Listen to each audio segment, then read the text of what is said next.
Bom dia, gente, tudo bem com vocês? Eu espero que sim, espero que todos tenham tido uma semana boa, uma semana que mesmo em meio a tanta correria, em tantas dificuldades, Deus mais uma vez se fez presente diariamente, se fez presente em nossa vida. A aula de número 7 que nós vamos estar falando hoje, a pós-modernidade, geração novidade, eu vou meio que dar um leve panorama, que vão ter algumas coisas aqui que a gente vai estar falando acerca de coisas novas que estão chegando, como o próprio nome diz, obviamente, novidade, e que se tudo isso simplesmente tudo é muito bom, simplesmente tudo é perfeito, tudo é maravilhoso, tudo que é novidade é bom. Antes da gente iniciar, vamos orar. Senhor Deus, gratidão, Pai. Obrigado por mais um dia que o Senhor pensou e programou, mais um dia que o Senhor está conosco. Obrigado pela Tua graça, pela Tua misericórdia que se renovou mais uma manhã sobre as nossas vidas. Agradeço, Senhor, pela vida de cada irmão meu que está ouvindo essa mensagem nesse instante, que possamos estar tendo compromisso verdadeiro contigo e aprendendo mais e mais neste momento. Peço para que o Senhor esteja me preenchendo, para que eu possa estar sendo cheio do Teu Santo Espírito neste momento, para estar passando o melhor possível essa mensagem, essa aula para os meus irmãos, Pai. Em nome de Jesus, amém. Pois bem, a aula de hoje a gente vai começar ali dando uma lidinha no versículo chave, que vocês têm aí, só que a gente não vai ler só o versículo 1. Eu quero que a gente esteja lendo o versículo do 1 ao 9. Capítulo 3 de 2 Timóteo, do versículo 1 ao versículo 9. Abram aí. Vamos lá. Saiba disto, nos últimos dias sobrevirão tempos terríveis. Os homens serão egoístas, avarentos, presunçosos, arrogantes, blasfemos, desobedientes aos pais, ingratos, ímpios, sem amor pela família, irreconciliáveis, caluniadores, sem domínio próprio, cruéis, inimigos do bem, traidores, precipitados, soberbos, mais amantes dos prazeres do que amigos de Deus. Tendo aparência de piedade, mas negando o seu poder. Afaste-se também destes. São estes que se introduzem pelas casas e conquistam mulherzinhas sobrecarregadas de pecado, as quais se deixam levar por toda espécie de desejos. Elas estão sempre aprendendo, mas não conseguem nunca chegar ao conhecimento da verdade.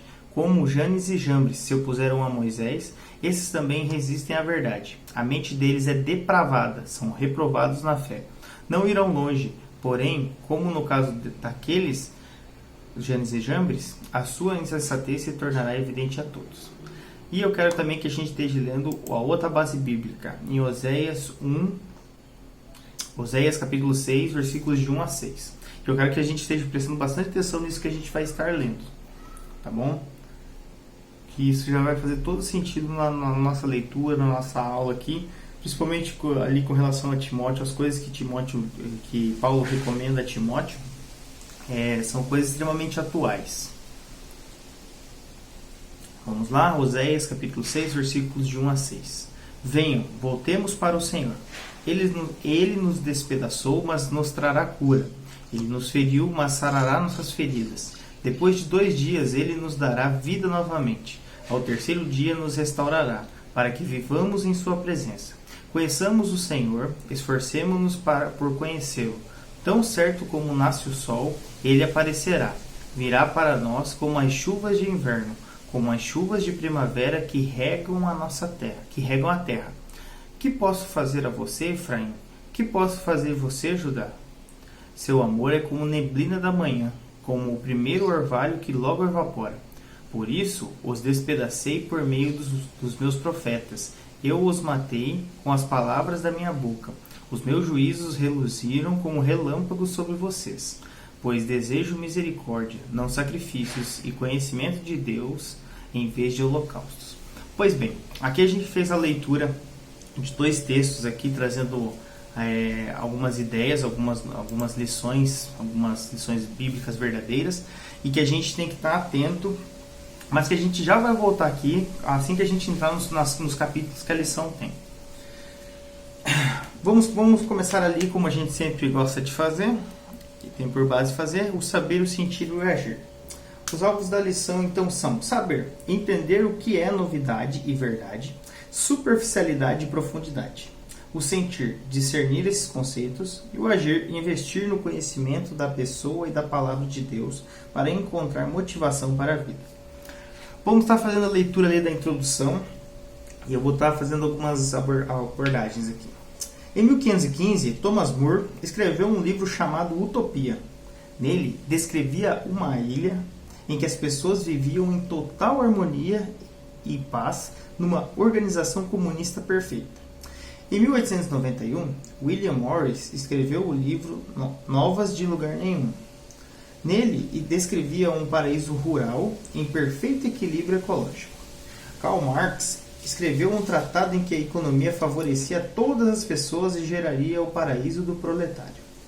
Durante o século XX, algumas das ideias acima citadas foram implantadas por grupos de pessoas, estados e governos em todo o mundo, procurando adquirir com dinheiro, cultura, trabalho ou igualdade social o tão sonhado paraíso na Terra.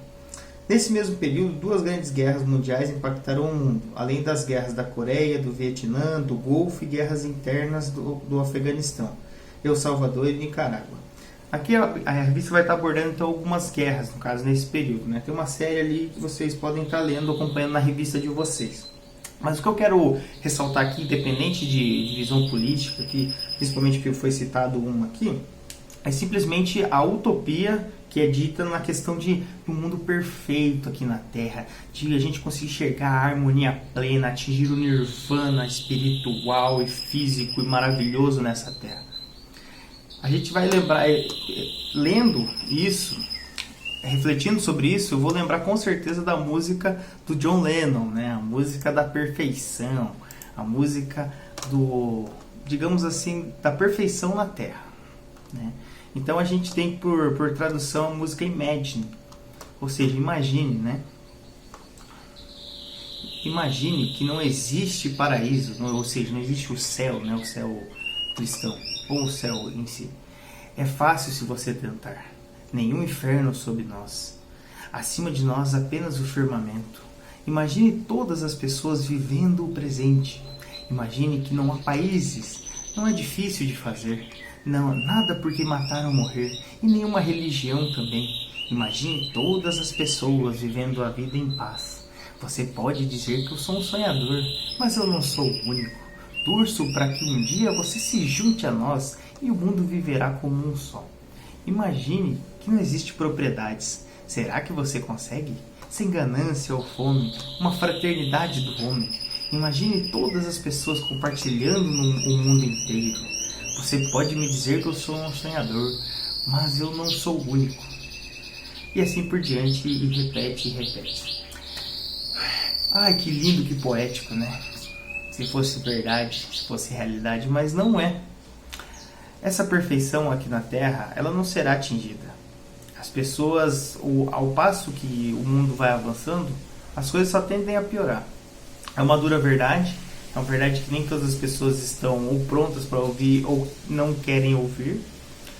Mas a gente, como cristãos, como crentes em Deus, nós devemos ter essa maturidade de saber que a verdadeira felicidade é encontrada em Deus e que essa perfeição, tudo isso que foi descrito, uma vida harmoniosa, uma vida não vai ser feita aqui na Terra, mas sim quando nós partirmos para a nossa pátria que está nos céus com o nosso Senhor Jesus Cristo, com o nosso Deus, onde reinaremos, onde estaremos com o nosso Deus. E isso sim será uma coisa, uma visão maravilhosa, uma coisa maravilhosa que viveremos, nós os que cremos nele. Pois bem, os diversos ataques, as diversas guerras, a leitura que a gente fez até de Timóteo, que a gente pode ver, veja bem se não é isso que nós estamos vivendo. Os homens sendo egoístas, avarentos, presunçosos, arrogantes, homens, a humanidade como um todo, blasfemos, desobedientes aos pais, ingratos, ímpios, sem amor pela família, irreconciliáveis, caluniadores, sem domínio próprio, cruéis, inimigos do bem, traidores, precipitados, soberbos, mais amantes dos prazeres do que amigos de Deus. Vê se não é isso que está sendo vivido. Mas para muitos a Bíblia é retrógrada. Para muitos, a Bíblia simplesmente é um livro antigo, empoeirado, fedido, feio, nas estantes de muita gente. É verdade que a Bíblia, a palavra de Deus, ela é viva. Nós temos os livros, obviamente, o livro Bíblia. Mas a palavra de Deus é aquilo que está escrito ali dentro. Por mais que pessoas tentem rasgar, tentem impedir, tentem fazer uma série de coisas com um livro físico, a palavra de Deus não vai passar. A palavra de Deus, ela é mais atual do que o jornal de amanhã. Nós temos inúmeras pessoas que tentam descredibilizar a Bíblia ao longo dos tempos. Mas ela é a nossa regra de fé e prática. Ela é inerrante. Ela está certa sempre. Nós que muitas vezes, na maioria das vezes, nós não entendemos como interpretá-la corretamente. Mas é um problema nosso, uma questão que nós devemos mudar. Nós devemos aprender como fazer as coisas. Mas é mais fácil a gente dizer que a Bíblia está errada, é mais fácil a gente não ler, é mais fácil a gente não orar. E isso tudo é muito mais fácil, né, da gente fazer. É mais fácil alguém me entregar mastigado. Aquela pessoa que não conhece a verdade, ela está propícia a acreditar em tudo e qualquer coisa que falarem para ela, a ser levado para lá e para cá como uma árvore, um galho de uma árvore vazia, que vai ser levado com o vento para lá e para cá. Ainda que seja impossível, os sonhos e ideais de alcançar o paraíso terreno levam o mundo a criar uma insaciável busca por novidades. Novos produtos, novos negócios, novos lugares, novidades no mercado, novas tecnologias, novos líderes, novas ideias, novas propostas e etc. Aqui um ponto já que eu quero adiantar para a aula toda. Nenhum momento eu estou querendo falar que as novidades tecnológicas, coisas que vêm acontecendo, que vão se atualizando e tudo mais, não são todas as coisas que são, nossa, isso é perverso, isso não pode acontecer, eu sou um cara retrógrado, eu não quero nada novo. Não é isso. Até porque tem, como a gente já comentou na aula 1, muita tecnologia hoje nos auxilia. Isso mesmo que a gente está fazendo aqui, está falando, hoje é possível, antigamente não seria possível. Então, é a gente ter maturidade, cabeça e bom senso de entender o que é novo, que nos faz bem, que está correto, que a gente pode fazer, e aquilo que não traz nada de maturidade, de questões que realmente produzem, frutificam na nossa vida. E aqui a gente tem que ter um cuidado bem grande, tem que ter um entendimento amplo nessa situação. Essa busca por novidades tem influenciado a igreja. As pessoas têm buscado sentir novas experiências, conhecer novas técnicas para alcançar mais espiritualidade, aprender métodos que, diante das provações ou dificuldades, deem resultados positivos e rápidos. Hoje é muito comum da gente ver, né, esse tipo de situação. Da gente ver que a gente não quer, primeiro, a gente em todo ponto a gente fala que já não tem tempo. E realmente, às vezes o tempo está escasso, está apertado por uma série de coisas que a gente tem que fazer. Isso é verdade. Mas muitas vezes a gente acaba perdendo a essência de muitas coisas no aprendizado, principalmente aqui eu estou falando com relação à leitura, à palavra, à oração, à comunidade, em virtude de simplesmente se apoiar numa tecnologia, se apoiar em alguma coisa que eu não vou estudar porque eu vou ouvir alguma pregação só e simplesmente o meu dia está bom, já está preenchido aquilo que eu tinha que preencher de Deus já. E não é dessa forma que funciona. Nós temos que desenvolver a nossa relação com Deus pessoalmente e, claro, com os nossos irmãos, sim. Nós não podemos terceirizar certas coisas. A oração não é terceirizada, é você e Deus. A leitura da palavra, o estudo da palavra de Deus não pode ser terceirizado, é você e Deus. Você pode fazer sim, em comunidade sim. Você não deve terceirizar, você tem que buscar aprender, ler, estar disposto a isso, a se dedicar a isso. E tudo isso requer trabalho, requer esforço, requer empenho. Mas justamente, como a gente sempre fala, se fosse fácil, viveria num mundo perfeitinho, todo mundo faria, não é verdade? Como a música bem diz. Pois bem, seguindo. Então, trazendo o primeiro ponto acerca dessa parte de novidade com relação à conversão, o que fazer quando as novidades da conversão e da vida cristã passam? Ou seja,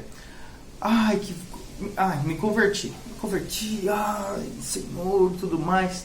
Tá, agora passou já esse fogo que eu tinha sentido, essa coisinha gostosa no coração de Deus me salvou e tudo mais, ou pelo menos que a pessoa diz que salvou. E a pessoa, se ela não tiver realmente firmeza em Deus, realmente firmada os seus passos em Deus, ela vai ser uma pessoa que logo já vai murchar. Porque ela foi preenchida de uma falsa sensação de Deus, de uma emoção elevada muito grande, e que é uma novidade, ai, tudo é novo, isso é maravilhoso. Pode ver, a novidade nos chama a atenção. Quando a gente chega e conversa com os nossos amigos, você já assistiu aquele novo filme, aquela nova série de tal e tal coisa, de fulano, de tal ator, de tal atriz? Você vê como que a gente já... como é que é? Que é? Deixa eu saber. Não assisti? Não, vou assistir sim, não sei o que. Pode ver como é que é. A gente é rápido para fazer essas coisas. Então, a nossa emoção já é levada pelas novidades que se apresentam. A gente tem que ter um cuidado bem grande aí com relação a essas coisas. E eu falo pro geral, mas nesse ponto aqui, falando com relação à conversão em si, ao passo em que a gente que for passando, digamos, essa emoção maior que realmente dá nesse início, a gente tem que manter uma constância. Nós temos que manter uma vida, no caso, reta e digna em direção ao Senhor Deus. Isso pode ser dito até para relacionamentos. Quantas pessoas que você conhece que... Isso eu falo me incluindo, que já aconteceu comigo, antes de eu casar e tudo mais, de você às vezes aflorar um sentimento, que pessoa maravilhosa, que pessoa perfeita, e aquilo ali passa e depois pronto, já não existe mais nada de sentimento raso, de sensação de nada. Quem já é casado sabe muito bem que tem essa questão de você casou, uma felicidade, festa e tudo mais, mas à medida que vai passando os dias, você vai convivendo com a pessoa, você vai vendo quem aquela pessoa realmente é e vice-versa. O amor tem que se sobressair, o compromisso com Deus tem que se sobressair, porque você não vai viver só dias felizes, só dias alegres, astral, festa o tempo todo, a vida é uma alegria e tudo mais. Não, nós estamos passando por momentos difíceis nesse período de quarentena, de isolamento e tudo mais. Nós temos que então buscar em Deus, a se motivar e ter alegria em Deus e buscar uns nos nossos irmãos, uns nos outros, nos edificando mutuamente. Então essa novidade, que às vezes são só emoções, a gente vai estar falando aqui na parte 1, no capítulo 1. Então antes de entrar aqui especificamente no capítulo 1, uma coisa que eu quero falar é o seguinte: as novidades, coisas, novos acordes para músicas, novas músicas e tudo mais, elas são bem-vindas quando elas são baseadas na palavra de Deus. Com relação a músicas que nós queiramos conhecer para tocar nos nossos grupos de igreja e tudo mais, na reunião no templo e tudo mais, nós temos que ter cuidado com muitas novidades. Nós temos que avaliar e julgar uma a uma essas novidades. Nós temos que ter uma série de critérios para poder aprovar essas coisas. E não ter o coração apenas nessas novidades. Aqui, quando a revista vai tratar alguns pontos aqui, que ela vai falar, às vezes até de forma meio rasa, sobre alguns assuntos, mas nós temos que ter maturidade para entender o que ela quer dizer. Então, capítulo 1. Buscar mais novidades. As atitudes do crente novidade, ou seja, de um crente raso, sempre quando eu falar crente novidade que a revista vai estar trazendo, a gente pode pensar num crente raso, um crente superficial. Parece, mas não é. 2 Timóteo 3,5. Vamos fazer a leitura dessa parte. Tendo aparência de piedade, mas negando o seu poder, afaste-se destes também. Então, a gente já vai estar vendo aqui que tem-se aparência de uma coisa, mas não é.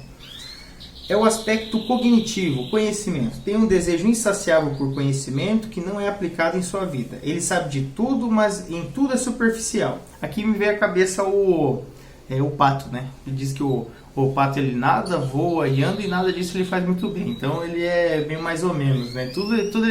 As três coisas ele sabe só superficialmente, né? Apresenta uma certa maturidade que na verdade não tem e tem forma de piedade, ou seja, são aquelas pessoas que dizem saber muito, elas sempre sabem tudo, são sempre crentes que dizem saber tudo, mas você vê que existe uma claramente uma máscara ali, uma falsa sensação de crente de verdade. É o famoso, tem roupa de crente, tem cheiro de crente, tem tudo de crente, mas não é crente de verdade. Porque não passa aquilo ali não tem profundidade. Você não consegue ver verdade além do que simplesmente as primeiras impressões que você tem daquele crente em si. Então, simplesmente ele quer buscar conhecimento, novidades no conhecimento e tudo mais, e fazer uma máscara de santidade, uma máscara de piedade. Que o apóstolo Paulo já nos alerta ali. 1.2. Apaixona-se por novidade. 2 Timóteo 3,6. São estes os que se introduzem pelas casas e conquistam mulherzinhas sobrecarregadas de pecados, as quais se deixam levar por toda espécie de desejos. Então aqui a gente tem o seguinte ponto, a parte das emoções, dos sentimentos, né? Talvez seja um dos que seja mais fácil de reconhecer. O crente raso que se move apenas pelas emoções, pelas sensações. Tem o desejo de preencher a sua carência e o vazio com emoções. Não se firma. A gente tem que ter atenção, porque é diferente de você... eu quero buscar ter tal experiência. Há um exemplo bem chulo. Eu quero visitar tal país. Quero provar a culinária de tal lugar. Muito bacana, show de bola. Mas aqui a gente está trazendo para um ponto de aprofundamento com relação ao relacionamento com Deus. É uma pessoa que ela vai se mover apenas por emoções. Ela precisa estar em constante, o ego precisa estar lá em cima, festa, vamos lá galera, o tempo todo. Um ponto, uma frase que eu achei bacana sobre isso, é que é constantemente inconstante. Ou seja, sempre depende sempre está em altos e baixos, e sempre depende, para estar no alto, sempre depende de estar as emoções à flor da pele, vamos fazer festa, sabe? A pessoa não consegue se firmar, não consegue ter momentos que ela consegue se aquietar, esperar em Deus e tudo mais, e aprender mais, sentar e ouvir primeiramente. Não, ela é uma pessoa que sempre ela tem que estar alerta, sempre tem que estar no meio da galera e tudo mais, bagunçando.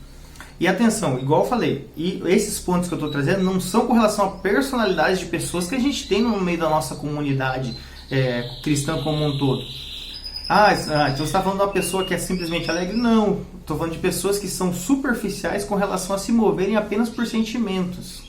Pois bem, 1.3. Vamos estar vendo 1.3. O aprende, mas não conhece. 2 Timóteo 3,7. Elas estão sempre aprendendo, mas não conseguem nunca chegar ao conhecimento da verdade. É um aspecto comportamental.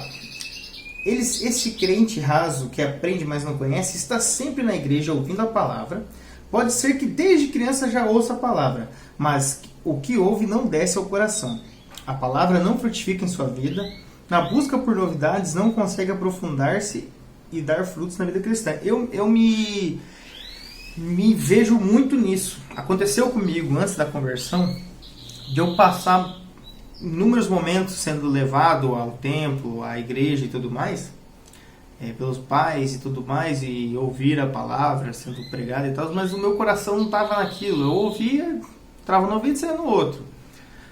Até o ponto em que Deus realmente tocou no meu coração, me chamou, e eu tive a noção real, graças ao Senhor Deus, de que a gente precisa buscar ter compromisso de verdade com Ele. Não sair dessa superficialidade, desse nível raso, e se aprofundar em Deus. Buscar a Deus incessantemente. É isso que nós, como crentes maduros, devemos fazer. O tripé de apoio do crente raso são as pessoas. É preocupado simplesmente com quem que vai estar lá. Os programas. O que vai ter lá para ver se me interessa eu ir. Os interesses. O que eu vou ganhar indo? O que eu vou ganhar com isso? É importante que aqui a gente vai fazer uma distinção mais para frente quando a gente entrar no capítulo 2. Então, atenção. O termo novidade, como a gente já disse, não necessariamente é algo ruim. Nem sempre novidade significa avanço. Então, a gente tem que ter um cuidado aí. A novidade em si... vamos entender o que é essa novidade. Tem coisas que são novas que não cabem para a nossa vida cristã. Que o mundo vende como novidade, como novo, como é isso, que é o novo correto, o novo normal, o novo isso, que não cabe para nós, para nossa vida cristã, para a conduta que nós devemos ter escolhido viver de forma diferente para Deus, viver de forma santificada, ou seja, de forma separada do mundo a Deus. Não cabe na nossa vida. Então a gente tem que entender que nem sempre significa uma melhoria, significa avançar. Qualquer novidade, tudo que é novo, manda aí que eu vou acrescentar. Não é assim que funciona. Só que a gente também não pode ter um entendimento indo para o outro extremo de que, não, é novo? Não quero. Novo? Não quero. Porque aí sim será uma pessoa retrógrada. Nós temos que ter consciência, maturidade para entender o que é essa novidade. Isso é tal coisa? Beleza, bacana, podemos incorporar. Não, isso aqui quer perverter a minha fé, quer pegar e modificar, isso não vale, isso não pode. Em Gálatas 1:6, admiro que vocês estejam abandonando tão rapidamente aquele que o chamou pela graça para seguirem um outro evangelho, ou seja, uma novidade que estava chegando aos Gálatas naquele momento ali, uma coisa nova. Que na realidade não é o evangelho. O que ocorre é que algumas pessoas os estão perturbando, querendo perverter o evangelho de Cristo. Então a gente vê que a gente tem que ter maturidade, tem que ter raciocínio, tem que pegar e entender, porque Deus salvou você do teu pecado.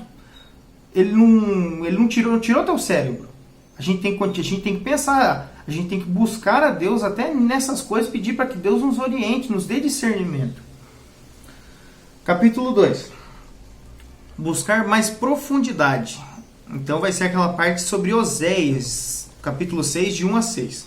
Então, o contraponto ao crente raso é um crente profundo, crente profundidade. Suas atitudes são voltar-se para Deus, perseverar em Deus, motivar-se em Deus. Vamos ver cada um deles. Voltar-se para Deus é sair do ativismo com Deus. Aqui quando a revista vai estar falando assim, deixar de ser muito envolvido com ministério, encontros, ela não está falando para você abandonar isso. Ela não tá falando, o que ela quer dizer, eu entendo que o que ela quer dizer que ficaria melhor ser dito é que, primeiramente, nós devemos buscar a Deus. Nós devemos ter uma relação pessoal, nós com Deus. E não simplesmente buscar nos ligar a Deus através de terceiros. Basicamente é isso que a gente pode entender de uma forma melhor aqui, essa colocação. Nós temos que nos dedicar para ter um tempo, uma vida íntima com Deus. É buscar a Deus não por aquilo que Ele pode me dar, mas pelo que Ele é. É ser fiel a Deus e obedecer-lhe não por interesse, mas por gratidão, meus irmãos. Ele que nos salvou. Nós devemos entregar nossa vida e viver por Ele. Na vida e na morte, por Ele. Por aquele que nos salvou. A nossa vida tem que ser do nosso Senhor. Nós não temos que parar com essa vida de querer ficar lá e cá, ficar com um pé lá e um pé cá. A gente tem até um versículo aqui que pode ser lido, aqui, 1 Reis 18, 21. Elias dirigiu-se ao povo e disse: até quando vocês vão oscilar entre duas opiniões? Se o Senhor é Deus, sigam-no. Mas se Baal é o seu Deus, sigam-no. O povo, porém, nada respondeu. Nós temos também Mateus 6, 24. Ninguém pode servir a dois senhores, pois odiará a um e amará o outro, ou se dedicará a um e desprezará o outro. Vocês não podem servir a Deus e ao dinheiro. Então a gente tem que ter decisão, tem que ter postura, tem que saber o que quer. Nós devemos seguir a Deus. Ou nós estamos no mundão ou estamos com Deus. É uma coisa ou outra. Não tem como coabitar. Eu quero levar os dois numa boa. Tô com o pé lá e achando que está fazendo grande coisa, né? Um pé no mundo, um pé com Deus, né? E para finalizar, no caso, voltar-se para Deus, a gente vai ler Oséias 6, versículo 1. Venha, voltamos ao Senhor. Ele nos despedaçou, mas nos trará cura. Ele nos feriu, mas sarará nossas feridas. E agora o 2.2. Persevera em Deus. Vamos já ler o Oséias 6, 3. Conheçamos o Senhor, esforcemo-nos por conhecê-lo. Tão certo como nasce o sol, ele aparecerá. Virá para nós como chuvas de inverno, como as chuvas de primavera que regam a terra. Pois bem, perseverar é caminhar.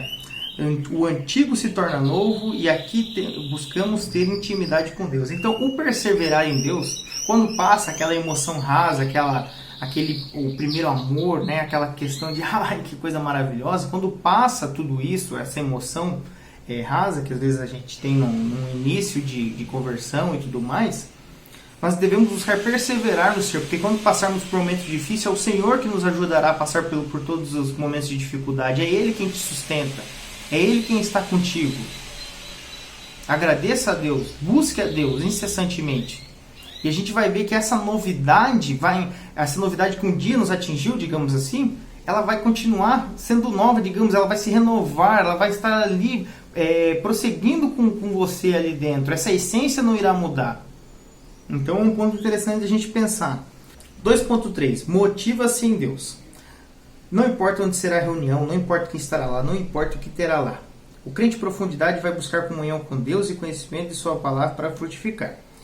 Eu entendo o que a revista quer dizer aqui, mas a gente tem que cuidar com uma coisa aqui. Também não é aí a gente interpretar, então eu vou para qualquer lugar, porque não importa onde é que vai ser a reunião. Eu vou escutar quem estiver falando, qualquer besteira que estiver falando eu vou engolir. E não importa o que terá lá, não. É uma coisa que não tem nada a ver com algo bíblico, com uma reunião bíblica, mas eu vou estar lá no meio da galera, eu quero fazer isso e tudo mais. Não é isso. É por isso que eu falo maturidade. Eu falo que nós temos que ter uma noção, o mínimo de noção para entender. A revista quer dizer aqui que não é para a gente simplesmente, é para botar algo que é secundário no lugar de Deus. Então, se ele realmente está buscando comunhão com Deus, buscando verdadeiramente a Deus, tendo uma vida com o Senhor, essas coisas são secundárias. Mas claro que a gente tem que ter a noção e a inteligência, no mínimo, de entender que então qualquer lugar que alguém fizer, qualquer pessoa fizer, não é isso, gente. Tá bom? Beleza? Entendido isso? Então, bola pra frente.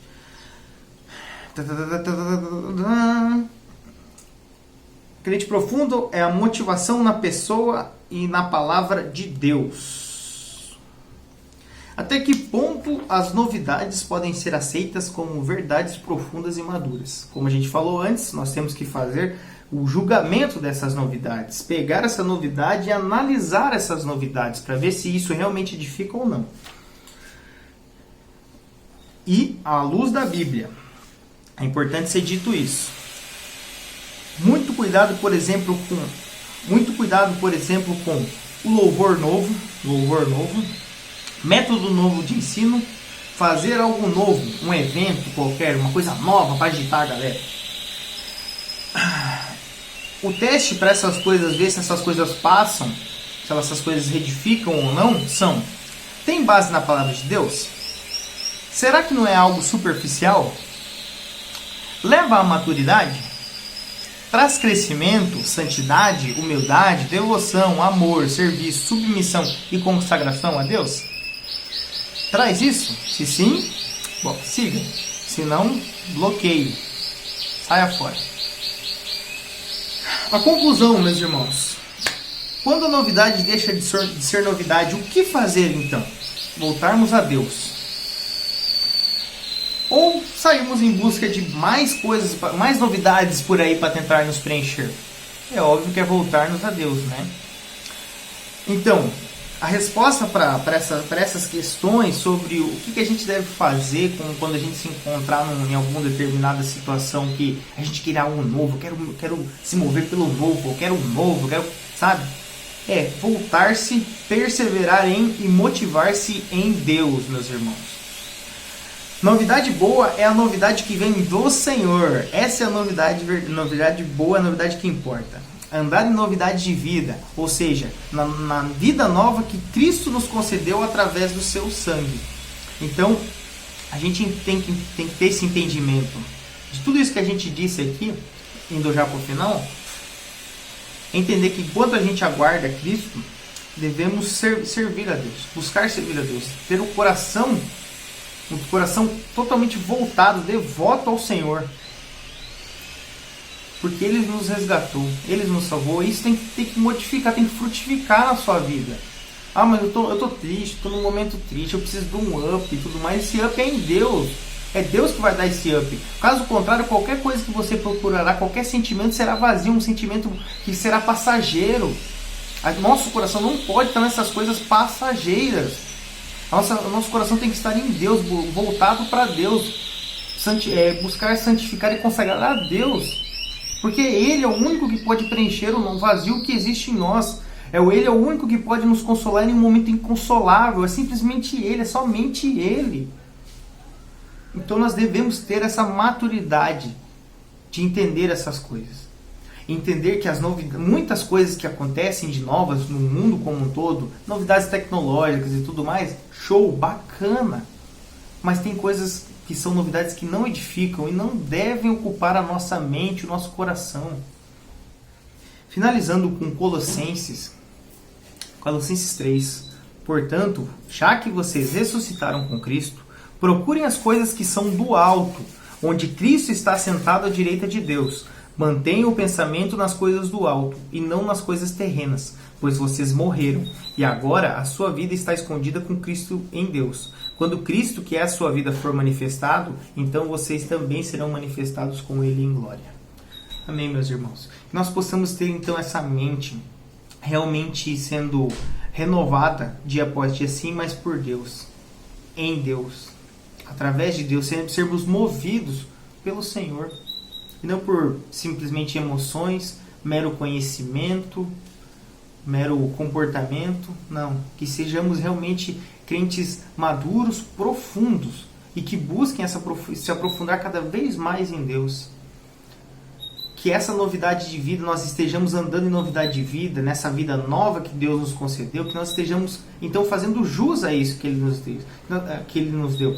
Que sejamos vivendo de uma forma digna nessa vida nova, nessa novidade de vida que Ele nos colocou. Isso é uma coisa maravilhosa. E essa novidade que nós devemos estar tendo ali, vivendo uma vida realmente coerente, vivendo uma vida que realmente, aquilo que a palavra de Deus nos ensina. Não é fácil, mas nós devemos, meus irmãos, fazer isso. E que nós estejamos nos apoiando uns nos outros também, edificando uns aos outros para que possamos estar nos apresentando de uma forma melhor ao Senhor Deus. Amém? Senhor Deus, graças te damos, Pai. Muito obrigado pela Tua graça, pela Tua misericórdia. Obrigado porque Tu és bom. Obrigado pela vida nova que o Senhor trouxe a nós. Nós que não merecíamos, mas o Senhor veio através do sacrifício do teu Filho amado e nos salvou. O sangue verteu e nos lavou dos nossos pecados. E hoje temos uma vida nova, somos novas criaturas e vivemos em novidade de vida. Que essa seja a verdadeira novidade que nos inspire dia após dia. Essa vida nova que o Senhor nos deu e nos trouxe. Em nome de Jesus, abençoa meus irmãos e que eles tenham um dia abençoado. Amém. Amém. Beleza, gente? Um grande abraço, um beijão e eu espero que todos tenham entendido bem. E nos vemos em breve. Estou com saudade de todos vocês. Um abraço e tchau!